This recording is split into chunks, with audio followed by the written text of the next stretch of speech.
হাসান স্টারটা নাও।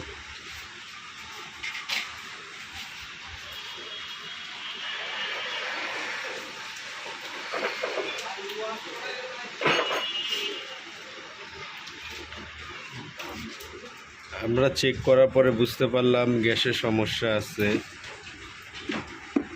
তার জন্য এখন আমরা পাইপটা কেটে দেখব গ্যাসের কি অবস্থা। পরবর্তীতে চেম্বার এবং কন্ডেন্সার ফ্লাশিং করে প্রেশার দিব।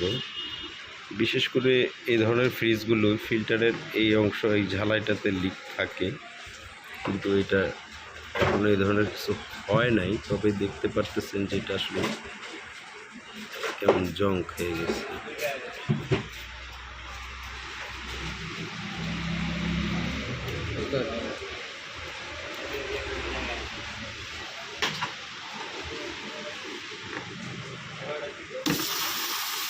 গ্যাসের পরিমাণ দেখতে পাচ্ছেন ঠিক আছে মোটামুটি। এটাতে গ্যাসের পরিমাণ সম্ভবত 50 গ্রামের মতো থাকে। তো গ্যাসের অবস্থান দেখে যেটা মনে হচ্ছে যে কম্প্রেসরটা পাম্পলেস আছে। আমরা পাম্পিংটাও চেক করে নিব।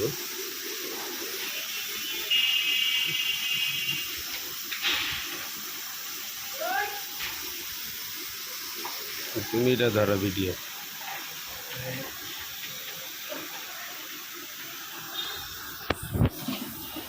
এটা অবশ্যই তো R600A রেফ্রিজারেন্ট। অবশ্যই এটা যখন আমরা ছাড়বো তখন সাথে সাথে আর এখানে আগুন ধরানো যাবে না, কারণ এই গ্যাসটাতে আগুন ধরে।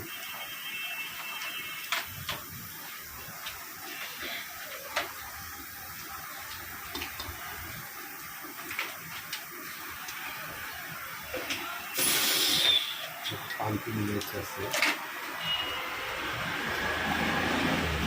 পাম্পিং নাই।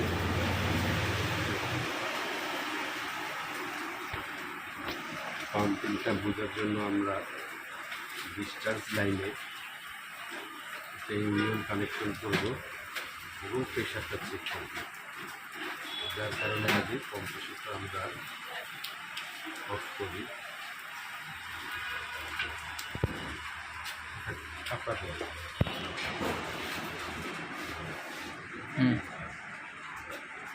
হুসপাইপ দেবো, এখন দেখা নাই। আমরা এখন এখানে ঝালাই করবো, তার জন্য আগে এরকম করে গ্যাসটা সম্পূর্ণ বের করে দিতে হবে।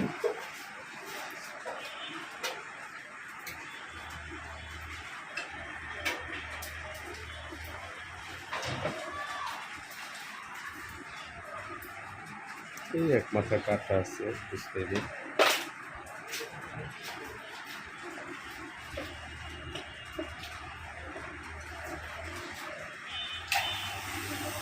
করলাম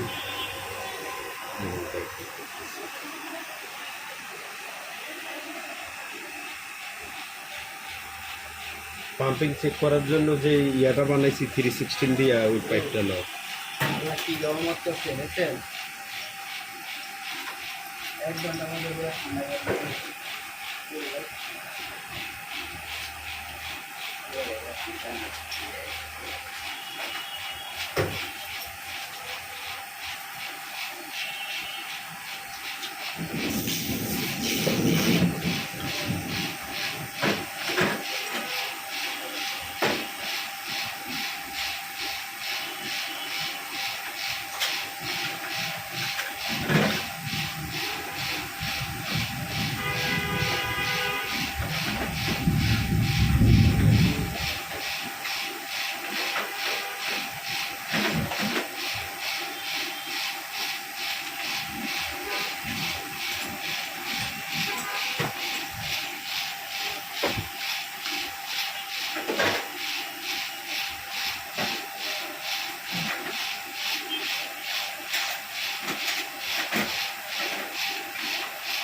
ব্যাকা করে ধরছো কেন?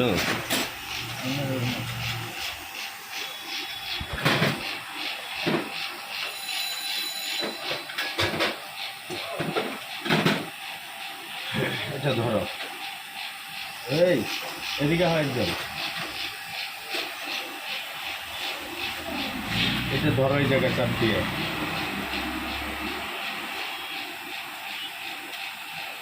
বড় টিপ কাঠটা দাও তো।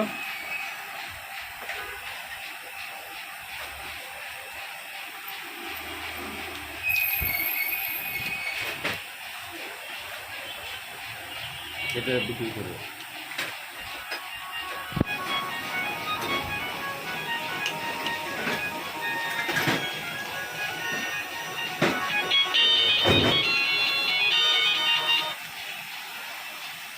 হ্যালো, দোকানে এটা এসি চেক করতেছি। পরিষ্কার। আসলে যে সমস্যাটা ভাবছিলাম হ্যাঁ, হইতে পারে, ধরনের কোনো সমস্যা নয়, চেষ্টা মোটামুটি 3টা কাজ দিছে। ক্লিয়ার। যেমন এই যে বিশেষ করে এই মাথাটা খেয়াল করেন। বুঝতে ভিডিও বানাইতেছি ইউটিউবের জন্য। ইনশাআল্লাহ তবে 2-3 দিন যেহেতু তো অনেক আগে আপনি ফোন দিয়েছেন, বাতি দাও। আপনি ফোন দিয়েছেন ঠিক আপনার আমি 10:45 পাও নাই? দোকানে।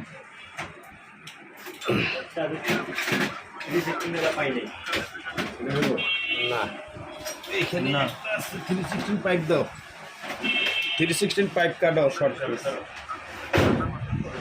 কোন দিকে? আমি দোকানে আড্ডা মারতেছি, আমি তো দোকানে কাজই করতেছি। আচ্ছা যাইতাছি যাইতাছি। ঠিক আছে। আচ্ছা আচ্ছা।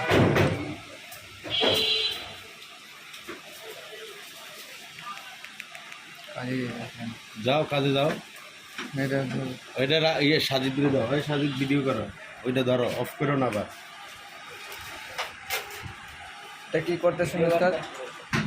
এটা কি লাগছে করবেন এখন? এটা তুমি ইউটিউবে দেখে নিও। না না, এটা করবেন কি এখন? ইউটিউবে দেখতে হবে। আরে আমি তো কোশ্চেন করলাম আপনার, আপনি রাগ করতেছেন।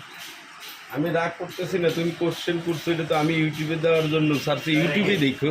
ওকে ওকে ওইখানে দেখা এই লাইক বুঝে নিন। কমেন্ট করে দিও। ঠিক আছে স্যার।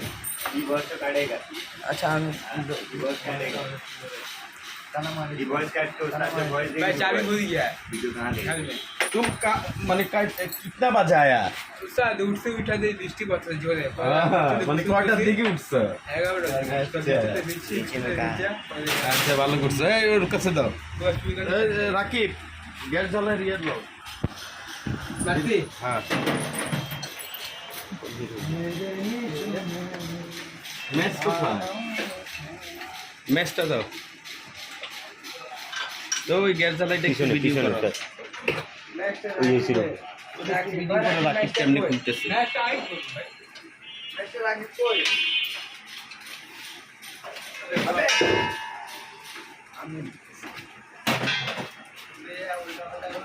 टाइट कर এটা ছিল अगर समस्या नहीं मैं जिसको कहता थी कर दिए চ্যানেলের অ্যাডমিন বানাইতে হবে রাকিব রে। আর একটু আমারে আচ্ছা তুই তো ওগো সবাইরে দেখা। 10 মিনিট ভিডিও ছোট ভাই আসুন ये तो मैंने आपने আমি देखा আমার উস্তাদের সিরিয়াল হেল্পার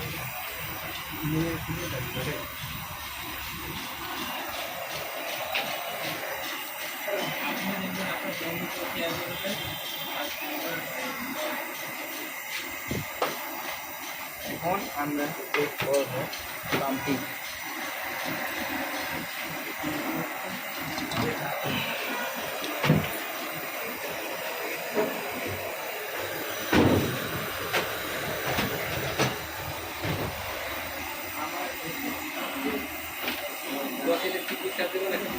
প্রেশার দাও এটা।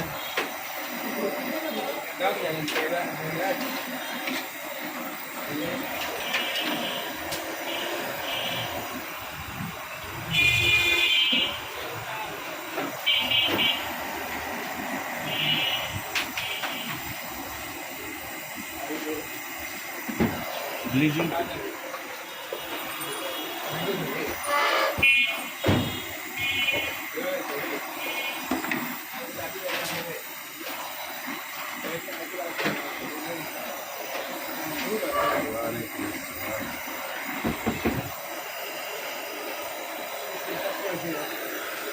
লোক নাই। একটা রিলে লাগবে। নাও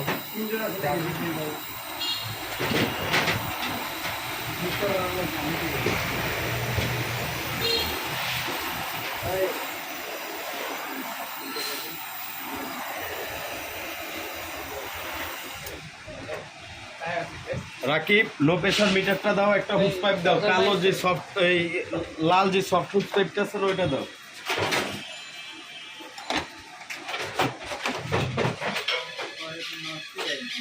ফ্যান অফ করছো কেন?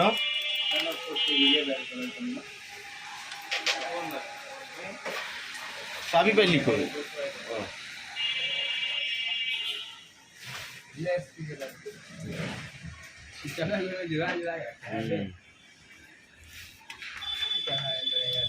সব পাম্পিং চেক করার জন্য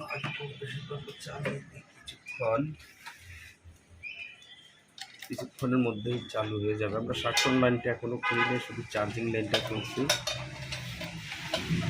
লো প্রেশার মিটার পাম্পিংটা দেখতে সবচেয়ে সুবিধা, এই জন্য আমরা লো প্রেশার মিটারটাই নিলাম। এটা দিয়ে শুধু পাম্প চেক করি।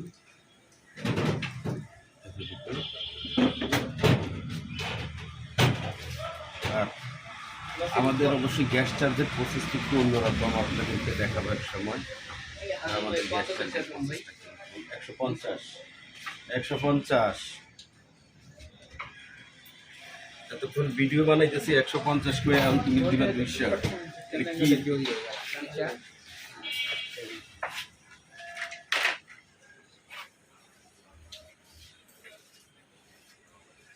কি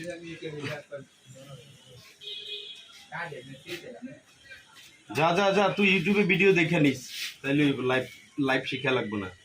সাবস্ক্রাইব করে দিন, সাবস্ক্রাইব, লাইক, কমেন্ট, শেয়ার সব করে দিন। ফ্যানটাও দিয়ে দিন, ফ্যান পুরো এই ফ্যানটা দিয়ে দিন।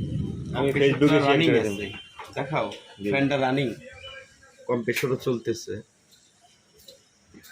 এই নে চাবিটা দে তো, ঠিক আছে সিকোরটা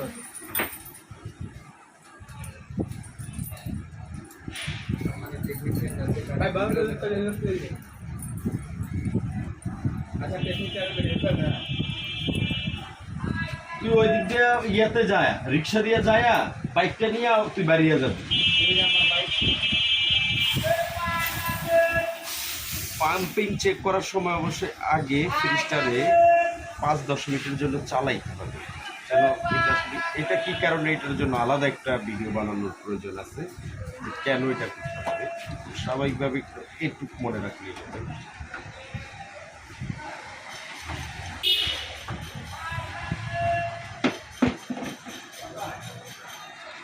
একটু প্রেশার উঠলে সারি আমরা দেখি যে এটার প্রেশারটা কতটুকু উঠে। যেহেতু আমরা গ্যাস যখন আমরা ক্যাপিলারিটা কাটছিলাম মোটামুটি সম্পূর্ণ গ্যাসটাই পাইছি, এতেই সন্দেহ হয়েছে যে আসলে পাম্পিংটা সমস্যা আছে। দেখতে পারতেছেন পাম্পিংটা 18 আছে। যদি এটার পাম্পিংটা অ্যাকুরেট থাকে সেই ক্ষেত্রে প্রথম এক টানে এটা 60-এ চলে আসবে। 60-এ আসার পরে কিছুক্ষণ অপেক্ষা করে 80, 100, 120, সর্বোচ্চ 150 উঠতে পারে। যদি 120 উঠে তাহলেও ওকে, 100 পর্যন্ত ওকে। 100, 120, 150, 150-এ যাওয়ার আগে অবশ্যই ওভারলোড করে ফেলাইব। তো এতটুকু বুঝেন, 100 থেকে যেগুলোর 3টা কয়েল থাকে, সেগুলোর ভিতরে 120 উঠতে হবে মিনিমাম, আর ম্যাক্সিমাম 150, তাহলে প্রেশারটা ঠিক আছে। কিন্তু এই মুহূর্তে প্রেশারটা ঠিক নেই। যদি কখন এটার জন্য আবার যখন নতুন কম্প্রেসরটা আনাবো, তখন ওই কম্প্রেসরটার প্রেশারটা কী অবস্থা, একটা কম্প্রেসর পাম্পিং যখন অ্যাকুরেট থাকে তখন আসলে কীরকম হয় সেই জিনিসটা আমি আপনাদেরকে দেখাতে পারবো। এই মুহূর্তে ওটা আর পারতেছি না।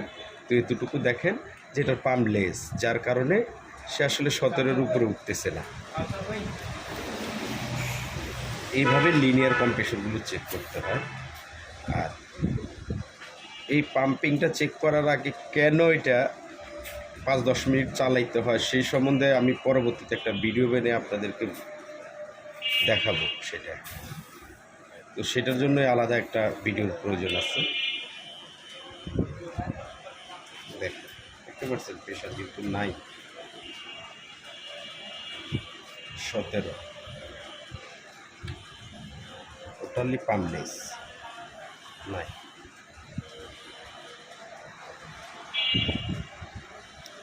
এখান থেকে কি স্টিল পিকচার উড়ানো যায়? জাস্ট ফটো হ্যাঁ, সব কিছু মিলে যায়। হ্যাঁ, তারা এটার একটু মার্ক করো।